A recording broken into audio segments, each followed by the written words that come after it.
તો નમસ્કાર દર્શક મિત્રો, સ્વાગત છે તમારું અમારી આ યુટ્યુબ ચેનલમાં। તો મિત્રો, ગુજરાત પોલીસ ભરતી બોર્ડ દ્વારા છે તે પીએસઆઈ અને કોન્સ્ટેબલની નવી ભરતીની જાહેરાત છે તે બહાર પાડવામાં આવી છે। મિત્રો, તેનું જે છે ઓફિશિયલ નોટિફિકેશન છે તે જાહેર કરવામાં આવ્યું છે, જેમાં આ ભરતી વિશેની સંપૂર્ણ માહિતી આપવામાં આવેલી છે। તો આ વિડીયોમાં મિત્રો છે તેના વિશેની સંપૂર્ણ માહિતી જોવાના છે।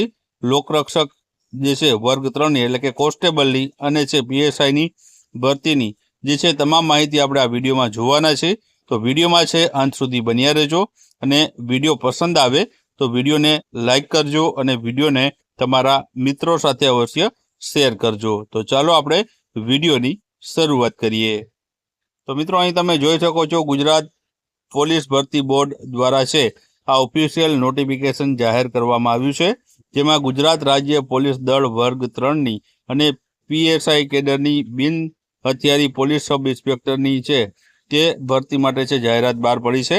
હવે આ માટે જે પણ ઉમેદવારો જે છે ઈચ્છુક ઉમેદવાર હોય તેઓએ છે 3/12/2025 થી 23/12/2025 દરમિયાન છે ઓજસની વેબસાઇટ ojas.gujarat.gov.in આ વેબસાઇટ ઉપર છે ઓનલાઈન અરજી છે તે કરવાની રહેશે। અહીં ઉમેદવારે મિત્રો છે જે ભરતીને લગતી માહિતી અને સૂચનાઓ છે જે ઉપરોક્ત વેબસાઇટ ઉપરથી સંપૂર્ણપણે કાળજીપૂર્વક પહેલાં વાંચી લેવાની રહેશે અને ત્યારબાદ છે ઓનલાઈન અરજી છે કન્ફર્મ કરી પ્રિન્ટ કાઢવાની રહેશે। ત્યારબાદ આગળ વાત કરીએ તો તેમાં છે તમારે 15 કેબીની સાઇઝનો તમારો ફોટો અને સાઇનનો ફોટો તમારે છે અપલોડ કરવાનો રહેશે। ત્યારબાદ આગળ વાત કરીએ આપણે તો વિગતવાર જે છે જગ્યાઓ જોઈ લઈએ। તો પહેલી જ મિત્રો જગ્યા જોઈએ તો બિન હથિયારી પોલીસ સબ ઇન્સ્પેક્ટરની 659 જગ્યા છે। બીજી છે હથિયારી police sub inspector platoon commander માટે 129 જગ્યા છે। જેલર ગ્રુપ 2 પુરુષ માટે 70 જગ્યા છે। બિન હથિયારી પોલીસ કોન્સ્ટેબલની 6942 જગ્યા છે। હથિયારી પોલીસ કોન્સ્ટેબલની 2458 જગ્યા છે। જેલ સિપાઈ પુરુષની 300 જગ્યા છે। જેલ સિપાઈ મહિલા અને મેટ્રનની 31 જગ્યા છે અને હથિયારી પોલીસ કોન્સ્ટેબલની એસઆરપીએફની 3002 જગ્યા રહેલી છે। કુલ જગ્યાની વાત કરીએ તો પીએસઆઈ અને કોન્સ્ટેબલની કુલ મળીને 13,591 જગ્યા ઉપર છે ભરતીની જાહેરાત બહાર પડી છે। આમાં મિત્રો છે માજી સૈનિકના ઉમેદવારો માટે ઉપરોક્ત કુલ જગ્યા છે 13,591 મુજબ 10% લેખે નિયમ અનુસાર 1359 જે જગ્યાઓ છે અનામત મળવાપાત્ર રહેલી છે। ત્યારબાદ આગળ આપણે વાત કરીએ તો આગળ વધારાની જે માહિતીઓ છે તે પણ આપણે જોઈ લઈએ। તો પહેલી જ મિત્રો છે માહિતી છે વયમર્યાદા અને શૈક્ષણિક લાયકાતની। તો પીએસઆઈ કેડર માટેની મિત્રો છે તે વયમર્યાદા અને શૈક્ષણિક લાયકાત જોઈએ તો મહત્તમ વયમર્યાદામાં છે મિત્રો 35 વર્ષ સુધીની રાખવામાં આવેલી છે અને શૈક્ષણિક લાયકાતની વાત કરીએ તો કોઈ પણ જે છે યુનિવર્સિટીમાંથી છે સ્નાતક તમે કરેલું હોય તો તમે છે એપ્લાય કરી શકો છો। અહીં અલગ અલગ આપેલું છે કે યુનિવર્સિટી ગ્રાન્ટ કમિશન અધિનિયમ 1956ની કલમ 3 હેઠળ ડીમ્ડ યુનિવર્સિટી તરીકે જાહેર થયેલી બીજી કોઈ પણ શૈક્ષણિક સંસ્થામાંથી મેળવેલી સ્નાતકની પદવી ધરાવતા હોવા જોઈએ। એટલે કે કોઈ પણ ઉમેદવાર સ્નાતક હશે તો પીએસઆઈની જે છે ભરતીમાં લાયક ગણાશે અને ફોર્મ ભરી શકશે। ત્યારબાદ આગળ વાત કરીએ તો લોકરક્ષક એટલે કે કોન્સ્ટેબલ માટેની વાત કરીએ તો તેમાં જે વયમર્યાદા છે તે 18 વર્ષથી ઓછી નહીં અને 33 વર્ષથી વધુ ન હોય તે ઉમેદવાર છે આમાં એપ્લાય કરી શકે છે। શૈક્ષણિક લાયકાતની વાત કરીએ તો ધોરણ 12 પાસ અને હાયર સેકન્ડરી પરીક્ષા અથવા તો ગુજરાત સરકારશ્રીના જે સામાન્ય વહીવટ વિભાગના જે નિયમ મુજબ છે ધોરણ 12 સમકક્ષ પરીક્ષા પાસ કરેલી હોવી જરૂરી છે। ત્યારબાદ આગળ વાત કરીએ આપણે તો આમાં જે અનામતનો લાભ મળે છે તેના વિશે આપણે વાત કરી લઈએ। તો પીએસઆઈ અને લોકરક્ષક માટે છે જે ઉપલી વયમર્યાદામાં જે છૂટછાટ મળવાપાત્ર થતી હોય છે તેના વિશે વાત કરીએ તો તેમાં જનરલ એટલે કે સામાન્ય કેટેગરીની મહિલા ઉમેદવારોને છે 5 વર્ષની છૂટછાટ છે। અનામત કેટેગરીના પુરુષ ઉમેદવારને 5 વર્ષની છૂટછાટ છે। અનામત કેટેગરીની મહિલા ઉમેદવારને 5+5 એટલે કે 10 વર્ષની છૂટછાટ છે। ચોથું છે રમતવીર માટે ઉપર જણાવેલા અનુક્રમ નંબર 1 થી 3 મુજબ છૂટછાટ ઉપરાંત ઉપલી વયમર્યાદામાં જે છે વધારાની છૂટછાટ 5 વર્ષની જોવા મળવાની છે અને માજી સૈનિકને છે મિત્રો ઉપલી વયમર્યાદામાં તેઓએ જે બજાવેલા ફરજના સમયગાળા ઉપરાંત છે 3 વર્ષની વધુ છૂટછાટ મળવાપાત્ર થશે।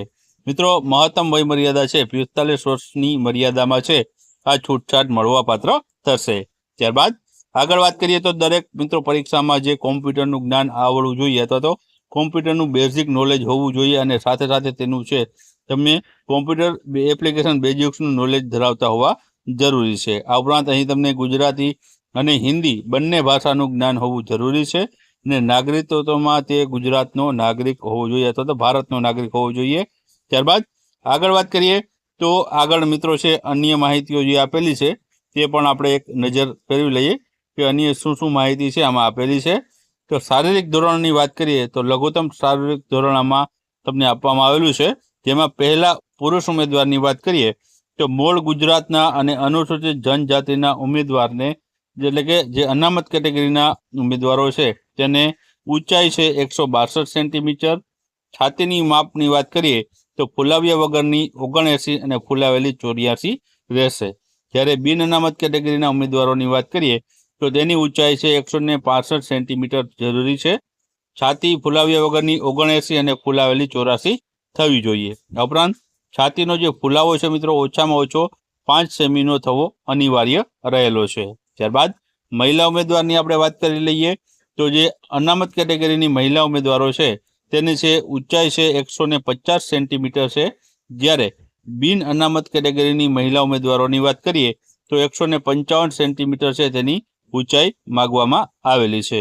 ત્યારબાદ આગળ આપણે વાત કરીએ તો ઉમેદવારે નીચે જણાવેલા પૈકી એક કે વધારે શારીરિક ખામી ધરાવતા હશે તો તેને છે શારીરિક રીતે અયોગ્ય ગણવામાં આવશે। એટલે કે આમાંથી તમે છે એક કરતાં વધારે શારીરિક ખામી ધરાવતા હશો તો તમને છે યોગ્ય ગણવામાં નહીં આવે। આમાં તો ટોટલ તમને 10 અલગ અલગ ખામીઓ આપેલી છે, તેમાં પહેલું છે વાંકા ઢીંચણવાળા, બીજું છે ફૂલેલી છાતીવાળા, ત્રીજું છે ત્રાસી આંખ, ચોથી છે સપાટ પગ, પાંચમું છે કાયમી અતિશય ફૂલેલી નસ, છઠ્ઠું છે ફૂલેલો અંગૂઠો, સાતમું છે અસ્થિભંગ, આઠમું છે સડેલા દાંત, નવમું છે ચેપી ચામડીના રોગો અને 10મું છે રંગ અંધત્વની ખામી। તો આ પ્રમાણે છે રહેલી છે। ઉપરાંત મિત્રો નોંધ આપેલી છે કે મુદ્દા નંબર 10માં જે જેલ સિપાહી અને મહિલા અને પુરુષ માટે જેલ સિપાહીમાં છે આ નિયમ છે તે લાગુ પડતો નથી। ત્યારબાદ આગળ આપણે વાત કરીએ તો આગળ બીજા પણ જે નિયમો આપેલા છે તેની વાત કરી લઈએ તો આગળ તમે જોશો તો આગળ આમાં મિત્રો છે તમને છે સિલેબસ જોવા મળવાનો છે। આ બંને ભરતીઓનો સિલેબસ કઈ રીતના હશે તે પણ જોશું। પહેલા પરીક્ષા ફી વિશે વાત કરી લઈએ તો જનરલ કેટેગરીના ઉમેદવારોએ છે 100 રૂપિયા ફી ભરવાની રહેશે અને વધુ પડતો જે બેંક ચાર્જીસ છે ઉપરાંત જે ભરવાનો હોય છે તે ભરવાનો રહેશે। આ ઉપરાંત EWS, schedule class, schedule tribal, socially અને એજ્યુકેટલી બેકવર્ડ ક્લાસ તથા માજી સૈનિક ઉમેદવારને છે કોઈ પણ પ્રકારની ફી ભરવાની રહેતી નથી। અહીં તમે જોઈ શકો છો અરજીનો પ્રકાર છે તો પીએસઆઈ કેડરમાં જનરલ કેટેગરીવાળાને 100 રૂપિયા અને લોકરક્ષકમાં છે તે પણ જનરલ કેટેગરીવાળાને 100 રૂપિયા ભરવાના રહેશે। બંનેમાં ભરશે તો 200 રૂપિયા છે ફી જે છે અરજી ફી ભરવાની રહેશે। આ ઉપરાંત બેંક ચાર્જીસ જે પણ લાગુ પડે તે ભરવાનો રહેશે। આ ઉપરાંત અહીં તમને બેંક ચાર્જીસ આપેલા છે, કઈ રીતના બેંક ચાર્જીસ છે તે લાગુ પડતા હોય છે, યુપીઆઈથી નથી પડતા।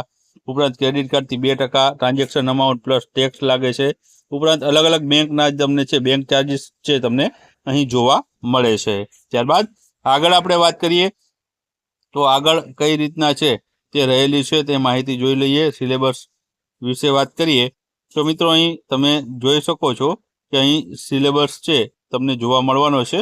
પહેલાં આપણે જોઈ લઈએ તો પરીક્ષાના ચરણો કઈ રીતના છે તો પીએસઆઈમાં મિત્રો પહેલાં તમારે ફિઝિકલ ટેસ્ટ પાસ કરવાની રહેશે અને તે ફક્ત જે છે પાસ કરવા માટે છે, ક્વોલિફાય કરવા માટે છે મેન એક્ઝામ માટે, અને બીજી છે તમારે મેન એક્ઝામ છે પીએસઆઈમાં આપવાની રહેશે। લોકરક્ષકમાં પણ મિત્રો સેમ તમને જોવા મળવાનું છે। પહેલી તમારે ફિઝિકલ ટેસ્ટ છે ફક્ત પાસ કરવાની રહેશે અને બીજી તમારે છે એમસીક્યુ પ્રકારની ટેસ્ટ આપવાની રહેશે। તો આ પ્રમાણે છે તેના સ્ટેજ રહેશે। ત્યારબાદ આગળ વાત કરીએ તો લોકરક્ષક અને જે પીએસઆઈની બંનેની મિત્રો જે ફિઝિકલ પરીક્ષા છે બંને માટે સેમ છે તો બંનેની છે પરીક્ષા પણ તમને છે સાથે જોવા મળવાની છે। ફિઝિકલ ટેસ્ટની વાત કરીએ તો તેમાં શું જોશે તો ફિઝિકલ ટેસ્ટમાં તમારે શું પાસ કરવાનું હોય છે તે જોઈ લઈએ તો પુરુષ ઉમેદવારે છે મિત્રો 5000 મીટરની જે દોડ છે તે વધુમાં વધુ 25 મિનિટમાં દોડ છે પૂર્ણ કરવાની રહેશે. મહિલા ઉમેદવારોએ છે 1600 મીટરની દોડ છે 9 મિનિટ અને 30 સેકન્ડની અંદર પૂર્ણ કરવાની રહેશે. એક સર્વિસમેનની આપણે વાત કરીએ તો 2400 મીટરની દોડ છે તેમણે વધુમાં વધુ છે 12 મિનિટ અને 30 સેકન્ડની અંદર છે તે પૂર્ણ કરવાની રહેશે. ત્યારબાદ આગળ વાત કરીએ તો શારીરિક કસોટીમાં જે પણ ઉમેદવારો ઉત્તીર્ણ થશે એટલે કે પાસ થશે તે ઉમેદવારને છે શારીરિક કસોટીના માપદંડ લેવામાં આવશે, જેમાં પીએસઆઈ અને લોકરક્ષક કેડરમાં જરૂરી સૂચના નંબર ફકરા નંબર 4.6માં જણાવ્યા મુજબ જે છે પુરુષ ઉમેદવારની ઊંચાઈ અને છાતી તથા મહિલા ઉમેદવારની ઊંચાઈ છે તે માપવામાં આવશે. ત્યારબાદ આગળ વાત કરીએ તો આમાં જે છે પરીક્ષા તમે જે મિત્રો જોઈ શકો છો કે હવે છે આની જે મેન એક્ઝામમાં છે કઈ રીતના સિલેબસ જોવા મળવાનો છે. ફિઝિકલ પરીક્ષા તમે પીએસઆઈની પાસ કરી લીધી ત્યારબાદ છે તમારે જે મેન એક્ઝામ આપવાની હોય છે તે કયા પ્રકારની હોય છે તે જોઈ લઈએ. તો તેનો સિલેબસ આપેલો છે. જે મેન એક્ઝામમાં મિત્રો છે તમારે 2 અલગ અલગ છે જે પેપર હોય છે, જેમાં પહેલું જે પેપર હોય છે પીએસઆઈમાં તે છે જનરલ સ્ટડીનું એમસીક્યુ પ્રકારનું પેપર હોય છે, જે 200 માર્કનું હોય છે અને 3 કલાકનો સમયગાળો છે તમને આપવામાં આવશે. અને બીજું પેપર હોય છે ગુજરાતી અને ઇંગ્લિશ લેંગ્વેજનું, જે વર્ણનાત્મક એટલે ડિસ્ક્રિપ્ટિવ ટાઈપનું એટલે કે વર્ણનાત્મક ટાઈપનું હોય છે, 100 માર્કનું હોય છે. ટોટલ 300 માર્કના 2 પેપર તમારે આપવાના રહેશે અને બંનેમાં 3 કલાકનો સમય એટલે કે ટોટલ 6 કલાકનો સમય તમને આપવામાં આવશે. હવે મિત્રો સિલેબસ મેન એક્ઝામની વાત કરીએ પીએસઆઈની તો તેમાં છે જનરલ સ્ટડી જે એમસીક્યુ પ્રકારની હશે પરીક્ષા, તેમાં તમને છે પાર્ટ એ અને પાર્ટ બી રહેલા હશે. જેમાં પાર્ટ એમાં છે તમારે 100 માર્કનું પેપર રહેવાનું રહેશે અને 100 એના એમસીક્યુ રહેશે. તેમાં પણ 40% માર્ક તમારે લેવા જે છે પાસ થવા માટે લેવા જોશે અને 0.25 છે તે નેગેટિવ માર્કિંગ જોવા મળવાનું છે અને ઈ ઓપ્શન તમને આમાં છે જોવા મળશે. એ ઓપ્શન ટિક કરશો તો માર્ક કપાશે નહીં. ત્યારબાદ સિલેબસની વાત કરીએ તો 100 માર્કનું જે પેપર હશે પાર્ટ એમાં તેમાં છે રિઝનિંગ અને ડેટા ઇન્ટરપ્રિટેશનના 50 માર્ક હશે અને ક્વોન્ટિટેટિવ એપ્ટિટ્યૂડના 50 માર્ક, એમ 100 માર્કનો છે પાર્ટ એ રહેશે. પાર્ટ બીની વાત કરીએ તો તેમાં 100 માર્કના એમસીક્યુ હશે, તેમાં 40% તેમાં પણ માર્ક મેળવવા ફરજિયાત છે અને નેગેટિવ માર્કિંગ છે 0.25 છે જોવા મળવાની છે. ઈ ઓપ્શન છે આમાં પણ તમને જોવા મળવાનું છે. સિલેબસની આપણે વાત કરીએ તો આમાં સિલેબસ તમે જોઈ શકો છો. પેલું છે બંધારણ અને છે જે પબ્લિક એડમિનિસ્ટ્રેશનના 25 માર્કના પ્રશ્ન પૂછાશે. બીજા ટોપિકમાં છે હિસ્ટ્રી એટલે કે ઇતિહાસ, ભૂગોળ અને સાંસ્કૃતિક વારસાના 25 માર્કના પ્રશ્નો પૂછાશે. ત્યારબાદ ત્રીજો ટોપિક છે કરંટ અફેર્સ અને જનરલ નોલેજના 25 માર્કના પ્રશ્ન છે અને ચોથો ટોપિકમાં પર્યાવરણ, વિજ્ઞાન અને ટેકનોલોજી અને છે અર્થશાસ્ત્રના 25 માર્કના પ્રશ્નો પૂછાશે. ટોટલ 100 માર્કના પ્રશ્ન છે આમાં પણ તમને જે છે પૂછવામાં આવશે. ત્યારબાદ આગળ વાત કરીએ આપણે તો બીજું પેપર જે છે ગુજરાતી અને ઇંગ્લિશનું જે પૂછવામાં આવશે, જેની આપણે વાત કરીએ તો તે વર્ણનાત્મક સ્વરૂપનું રહેશે. તો તેમાં તમે જોઈ શકો છો તેનો સિલેબસ આ પ્રમાણે તમને જોવા મળે છે, જેમાં છે જે છે નિબંધ લખવાનો રહેશે, પછી જે છે કોમ્પરેસિવ છે, પેસિવ રાઇટિંગ છે, રિપોર્ટ રાઇટિંગ છે, લેટર રાઇટિંગ છે. તો તે પ્રમાણે છે મિત્રો જે છે અલગ અલગ માર્ક રહેલા છે. પાર્ટ બીમાં ઇંગ્લિશ છે અને પાર્ટ એમાં છે ગુજરાતી લેંગ્વેજના જે છે રાઇટિંગ તમારે કરવાની રહેશે. તો આ પ્રમાણે ટોટલ 100 માર્કનું છે તમને જે છે પેપર 2 છે વર્ણનાત્મક સ્વરૂપનું જોવા મળવાનું છે. ત્યારબાદ આગળ વાત કરીએ તો આગળ મિત્રો તમે જોઈ શકો છો આપણે હવે લોકરક્ષક વિશે વાત કરીએ. તે અગાઉ મિત્ર આ જે છે રાષ્ટ્રીય રક્ષા યુનિવર્સિટીમાંથી તમે જો જે છે સ્નાતક કરેલું હોય અથવા તો કોઈ પણ પ્રકારનો કોર્સ કરેલો હોય તો તે પ્રમાણે તમને છે નીચે મુજબના તમને છે માર્ક જોવા મળતા હોય છે.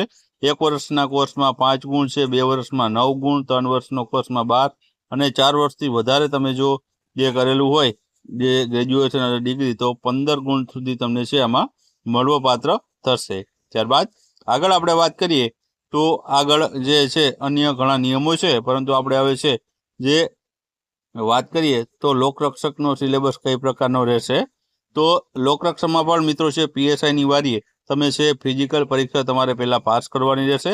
ત્યારબાદ તમારે છે એમસીક્યુ પ્રકારની જે છે પરીક્ષા આપવાની રહેશે. આમાં મિત્રો તમે જોઈ શકો છો આમાં પણ પાર્ટ એ અને પાર્ટ બી એમ 2 પ્રકારમાં એટલે કે 2 તમને છે અલગ અલગ જે છે પેપરના જે છે ભાગ જોવા મળશે, જેમાં 200 એમસીક્યુ અને 200 માર્ક છે. 3 કલાકનો સમયગાળો આપવામાં આવશે. 80 માર્કનો મિત્રો પાર્ટ એ રહેશે, જેમાં 80 એમસીક્યુ પૂછવામાં આવશે. 40% માર્ક આમાં પણ મેળવવા છે તમારે ફરજિયાત રહેલા છે. નેગેટિવ માર્કિંગ આમાં પણ જોવા મળશે.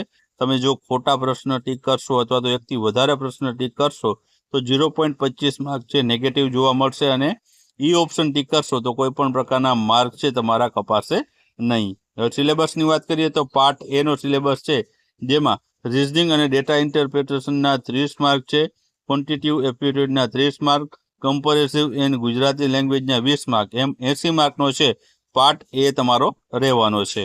પાર્ટ બી ની વાત કરીએ તો પાર્ટ બીમાં છે 120 MCQ અને 120 માર્ક છે, જેમાં પણ 40% માર્ક મેળવવા ફરજિયાત છે. મિનિમમ ક્વોલિફિકેશન સ્ટાન્ડર્ડ રાખવામાં આવ્યું છે. નેગેટિવ માર્કિંગ છે આમાં 0.25 તમને જોવા મળવાનો છે, અને ઈ ઓપ્શન આમાં પણ તમને જોવા મળવાનો છે. ઉપરાંત આમાં સિલેબસની વાત કરીએ તો પાર્ટ બીમાં સિલેબસમાં પહેલો ટોપિક છે બંધારણનો છે, 30 માર્કનો છે.